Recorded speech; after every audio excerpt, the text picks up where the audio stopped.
What's going on, everybody? Welcome back to Roasted Beans and Tires. Today we're at my garage. We are not at the roasted warehouse because my garage is heated. It's not heated down there. And today we are going to be installing another F-150 LED product. It is the Ford Raptor running board lights, and we want it to be heated because we're going to be using adhesive and we want to make sure that it's going to stick. So here we are today at my garage. We're gonna get this going. Another awesome product from F-150 LED on top of all the products we already have from them. So stay tuned, watch what we're about to do, and let's see how it looks on this truck. All right, let's see what's in the box today. Today we have two LED strips that are gonna go on the bottom of the truck here and light up the running boards. We have an F-150 air freshener. It comes with a set of black gloves for your silicone adhesive that you're going to need. So you want to make sure you have your gloves on for the adhesive. And then of course it comes with your Take a Break Swedish fish. So that's everything that's in this. Pretty easy, pretty fast install, and let's go from there. So this product does have a few different options for color. I chose to go with the amber so it matches my vent lights and everything else on the truck. But if you would like, you can get white, blue, red, green, whatever option you think will be best for your truck. One thing that we have that you don't need but would be easy is I have an icon creeper. It helps you go underneath the car and it helps you go from area to area when you're putting the lights on. Also, another thing that we added, it does come with 2 alcohol swabs. We decided to get our own bottle of rubbing alcohol with some towels so that we could get underneath the car and make sure it's clean for where we did apply the lights. It's not the easiest to show, but there are 2 spots you can mount these lights. Underneath your door, behind your running board, there's 2 different areas. There's a perpendicular area, which is where we ended up putting it, which gives you more of the light on your running board. And you can see it right there. It's that little ledge. It's where the holes are. That perpendicular area will give you more light onto your running boards. And then there's a flat spot underneath there, which I'll show in a second. And that flat spot will give you more light towards the bottom, towards the ground. As you can see here, again, it's hard to get a video. The flat spot will direct the lights straight down onto the ground, where the perpendicular, which is where we're going to put it, will put it more onto your running boards. The first thing you're going to want to do is take the alcohol swab and make sure you clean whatever area you are going to put your lights on. Get it as clean as you can because you need to make sure the lights stick and you want it no dirt and everything cleaned up. Next, take your light and you're going to want to make sure that wires are in the back of the truck. And make sure that with both lights, you take a look and you want the one that has the longer wires, red wires, to be on your passenger side because you're going to have to run it across your truck to the driver's side to connect. All you're going to do is remove the adhesive from the light, one section at a time, and then stick it on your truck in little sections and then hold and press it for 30 seconds to make sure that it sticks to your truck. As you can see, the lights stick right on to the spot you want to mount them. And all you want to do is go through section by section and make sure you press them down so that they do stick to your truck and that they don't fall off. Once you get those lights stuck on there, the next thing you're going to do is you're going to want to pop off this little panel in the back seat because you're going to need to be able to drill a little hole so that we can take the red wires and bring it up into the truck, and then we're going to bring it across the truck over to the driver's side. If you can see here, there's a little white area there. There's a little white cap.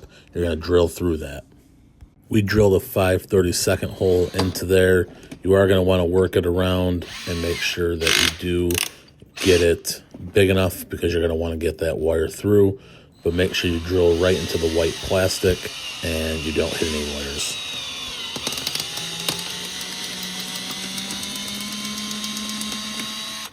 Once you get that hole drilled, just go underneath, run your wires up through the hole, and pull it all out. Make sure you don't leave any excess slack. Once you get those wires run up to your truck, you're going to want to then go through and tuck your wires into your molding. This part we did have to improvise with because, unfortunately, in Fords, the driver's side back seat is very difficult to get to pop down. So we ended up, instead of running it through the back of the seats, we ended up actually cutting a little bit into the carpet and running it underneath the seats. You don't have to do that, but for us, honestly, it was easier.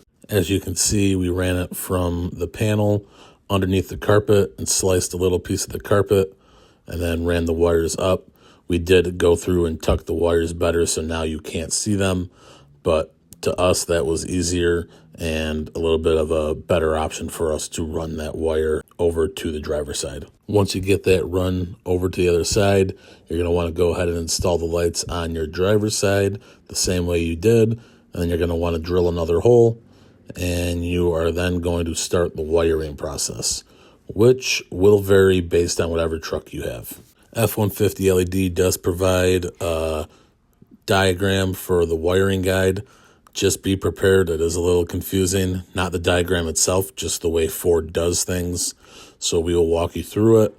F-150 LED does what they can, but Ford did not make this easy. Once you pop your panel off, you're going to expose all your wiring. They might be wrapped in a little green plastic. Just be careful and unwrap them. You are going to want to find whichever wires you need for your specific truck. For us, the hot line was the gray and violet line, and then the ground was a black and violet wire. They do provide you a connector. You're going to want to take your red power cable and connect it on one side, and then you are going to want to go off the diagram. For us, it was the gray and purple wire that we needed to connect our power to. And just be ready because there are two of those in the truck.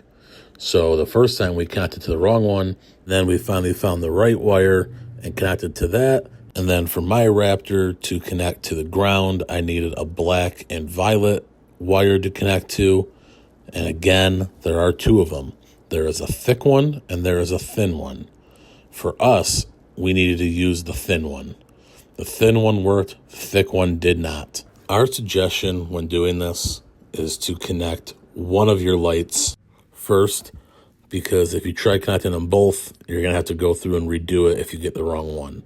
So again, just connect one light, make sure it works, and as long as it works, finish off the second light. But you don't want to have to sit there and unconnect both of them if you don't need to. Once you get done with your wiring, everything else is easy.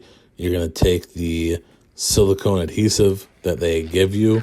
You're going to put the cap on it, make sure you don't cut it too big, and then you're going to go through and you're going to apply the adhesive and then use the glove they give you, and you're going to spread it out throughout the lights so that it seals it and water will not get in there and ruin your lights or make your lights fall off and weaken them.